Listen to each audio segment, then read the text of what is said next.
नमस्कार मित्रों, आज स्वास्थ्य सूत्र में चर्चा करने के लिए हमारे साथ जाने माने आयुर्वेद आचार्य वैद्य भगवान साहब पारिक हैं। मैं नमस्कार करता हूं पारिक साहब। हमारे नमस्कार सर। स्वास्थ्य सूत्र के जितने भी श्रोता बंधु हमें देख रहे हैं, हम इस कार्यक्रम में विशेष रूप से हमारी जो रसोई है और हमारे वातावरण में हमारे इर्द गिर्द जो नेचुरली हमें फ्रूट्स, सब्जियां और जड़ी बूटियां जो प्राप्त होती है, उस पर वैद्य भगवान साहब जी की विशेषज्ञता है। और आज हम जिस विषय पर चर्चा करने जा रहे हैं वो एक ऐसा फल है, अद्भुत फल है।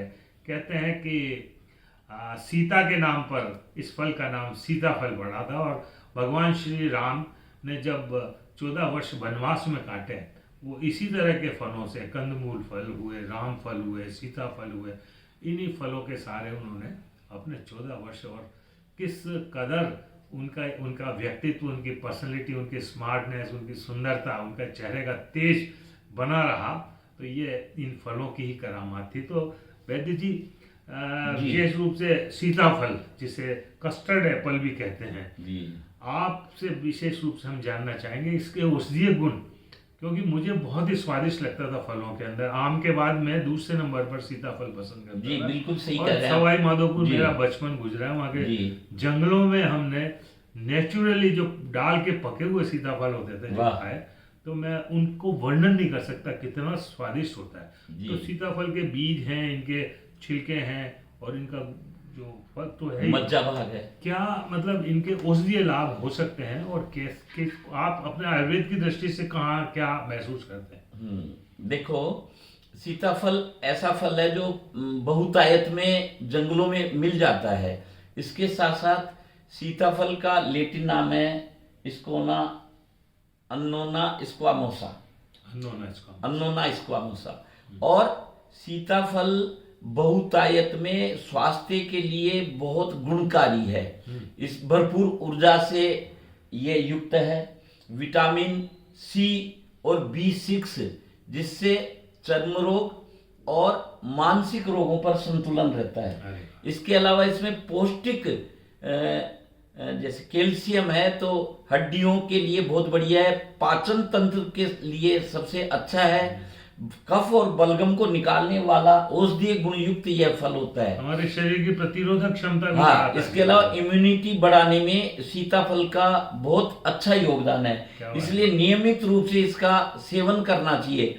मधुर रस होने से यह स्वादिष्ट भी है, पौष्टिक है। इसके अलावा सीताफल के बीज हैं, वो महिलाएं सरसों के तेल में या नारियल के तेल में डाल करके धूप में रख देती है, बालों में लगाती है, तो बालों में वृद्धि भी होती है। सीताफल के बीज को या बीज को बीज को पीस करके सरसों के तेल में, सरसों या नारियल के तेल में लगाने से जो बालों में जड़ जुओं की बीमारी पड़ता है या इसको नहीं, धूप में रखते हैं। धूप में रखते हैं, हाँ, तो जुएं की बीमारी से मुक्ति मिलती है।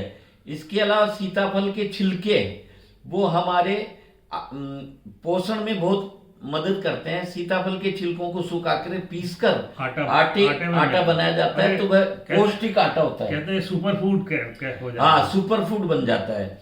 इसके अलावा इसके छिलके पीसकर घाव कोई हो जाता है, तो वहां लेप करने से घाव भी जल्दी ठीक हो जाते हैं। क्या बात है। तो इस तरह से सब कुल मिलाकर के जीवन में सीताफल हमारे स्वास्थ्य के लिए बहुत उपयोगी है, और यह हर तरह से पाचन तंत्र में मदद करता है।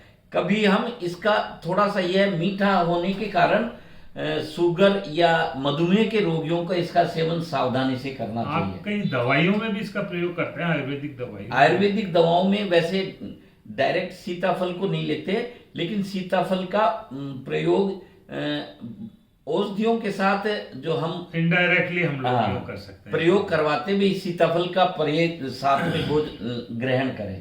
तो मित्रों, आपने जाना, देखिए कि हमारी रसोई में भी कितने स्वास्थ्य के सूत्र छुपे हुए हैं। हर एक मसाले के अंदर, हमारी सब्जियों में, कई तरह के जो हमारे आटे हैं, फल हैं, इन सब में है। और सिर्फ इन्हें वापस इस पारंपरिक ज्ञान को समाज के सामने लाने की देरी है।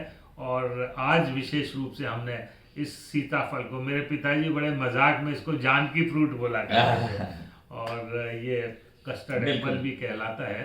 तो सीताफल आप जब भी मौसम में आए, बाजार में हम देखते हैं, आप खूब सीताफल खाइए।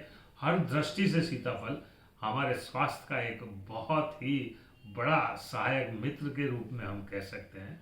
तो मिलते हैं फिर किसी एक नई जानकारी के साथ, परंपरागत जो हमारी चीज़ें हैं इनकी जानकारी के साथ। वैद्य जी, आपका बहुत बहुत आभार, आज हमारे धन्यवाद सुधी श्रोताओं के लिए आपने बहुत अच्छी जानकारी दी।